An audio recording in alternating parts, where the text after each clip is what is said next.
it chapter by chapter, one bite at a time. So many adventures and mountains we can climb. Take it word for word, line by line, one bite at a time.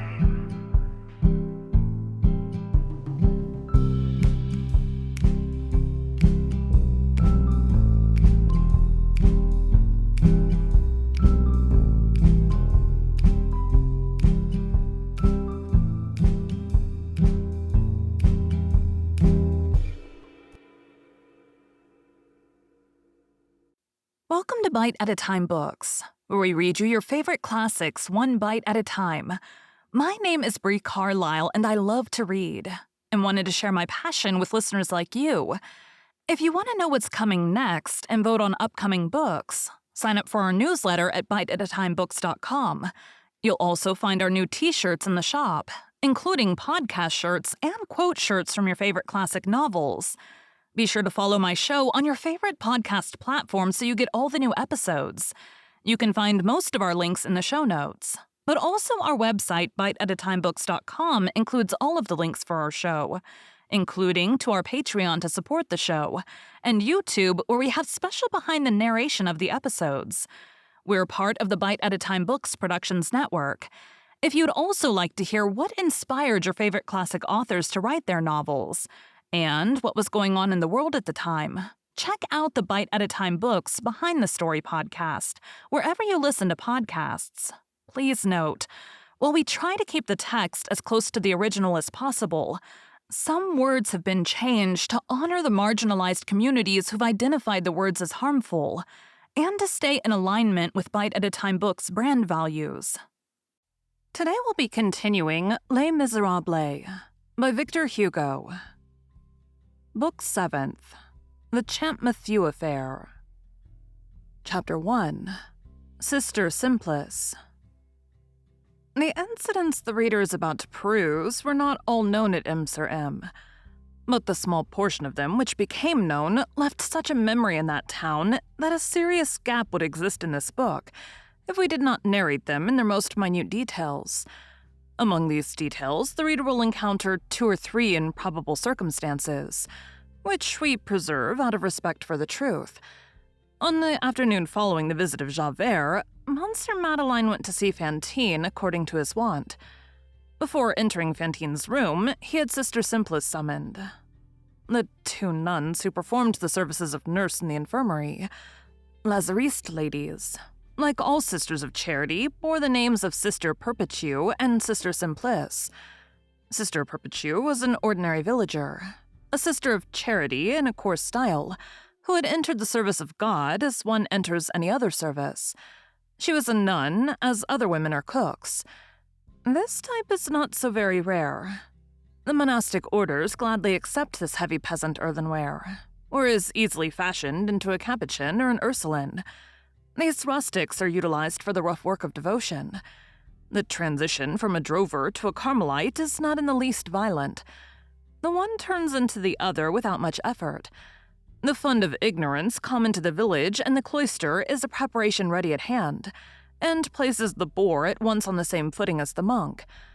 A little more amplitude in the smock, and it becomes a frock. Sister Perpétue was a robust nun from Marines near Pontoise, who chattered her patois, droned, grumbled, sugared the potion according to the bigotry or the hypocrisy of the invalid, treated her patients abruptly, roughly, was grabbed with the dying, almost flung God in their faces, stoned to their death agony with prayers mumbled in a rage, was bold, honest, and ruddy. Sister Simplice was white with a waxen pallor. Besides Sister Perpétue, she was the taper beside the candle. Vincent de Paul has divinely traced the features of the Sister of Charity in these admirable words, in which he mingles as much freedom as servitude. They shall have for their convent only the house of the sick, for cell only a hired room, for chapel only their parish church, for cloister only the streets of the town and the wards of the hospitals, for enclosure only obedience, for gratings only the fear of God, for veil only modesty, This ideal was realized in the living person of Sister Simplice. She had never been young, and it seemed as though she would never grow old. No one could have told Sister Simplice's age. She was a person, we dare not say a woman, who was gentle, austere, well-bred, cold, and who had never lied. She was so gentle that she appeared fragile, but she was more solid than granite. She touched the unhappy with fingers that were charmingly pure and fine. There was, so to speak, silence in her speech. She said just what was necessary, and she possessed a tone of voice which would have equally edified a confessional or enchanted a drawing room. This delicacy accommodated itself to the serge gown, finding in this harsh contact a continual reminder of heaven and of God. Let us emphasize one detail.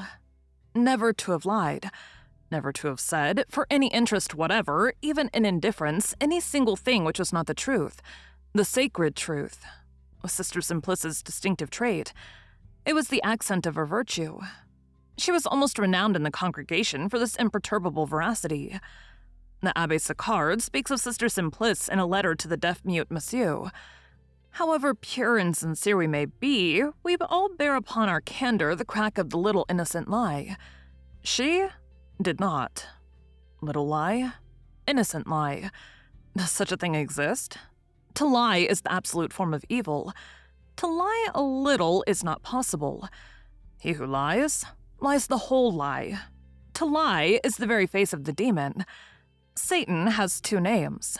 He is called Satan and lying. That is what she thought. And as she thought, so she did.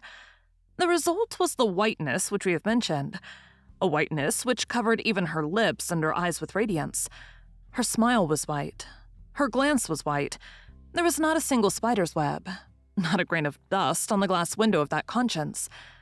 On entering the Order of St. Vincent de Paul, she had taken the name of Simplice by special choice. Simplice of Sicily, as we know, is the saint who preferred to allow both her breasts to be torn off, rather than to say that she had been born at Segesta when she had been born at Syracuse. A lie which would have saved her. This patron saint suited this soul. Sister Simplice, on her entrance into the order, had had two faults which she had gradually corrected. She had a taste for dainties, and she liked to receive letters. She never read anything but a book of prayers printed in Latin, in coarse type. She did not understand Latin, but she understood the book. This pious woman had conceived an affection for Fantine, probably feeling a latent virtue there, and she had devoted herself almost exclusively to her care. Monsieur Madeleine took Sister Simplice apart and recommended Fantine to her in a singular tone, which the sister recalled later on. On leaving the sister, he approached Fantine. Fantine awaited Monsieur Madeleine's appearance every day, as one awaits a ray of warmth and joy. She said to the sisters, "I only live when Monsieur le Maire is here." She had a great deal of fever that day. As soon as she saw Monsieur Madeleine, she asked him, "And Cosette?" He replied with a smile, "Soon." Monsieur Madeleine was the same as usual with Fantine, only he remained an hour instead of half an hour, to Fantine's great delight. He urged everyone repeatedly not to allow the invalid to want for anything. It was noticed that there was a moment when his countenance became very somber. But this was explained when it became known that the doctor had bent down to his ear and said to him, "She is losing ground fast." Then he returned to the town hall, and the clerk observed him attentively, examining a road map of France which hung in his study. He wrote a few figures on a bit of paper with a pencil. Thank you for joining Bite at a Time Books today, while we read a bite of one of your favorite classics. Again, my name is Bree Carlile, and I hope you come back tomorrow for the next bite of Les Miserables. Don't forget to sign up for our newsletter at biteatatimebooks.com and check out the shop. You can check out the show notes or our website, biteatatimebooks.com, for the rest of the links for our show. We'd love to hear from you on social media as well.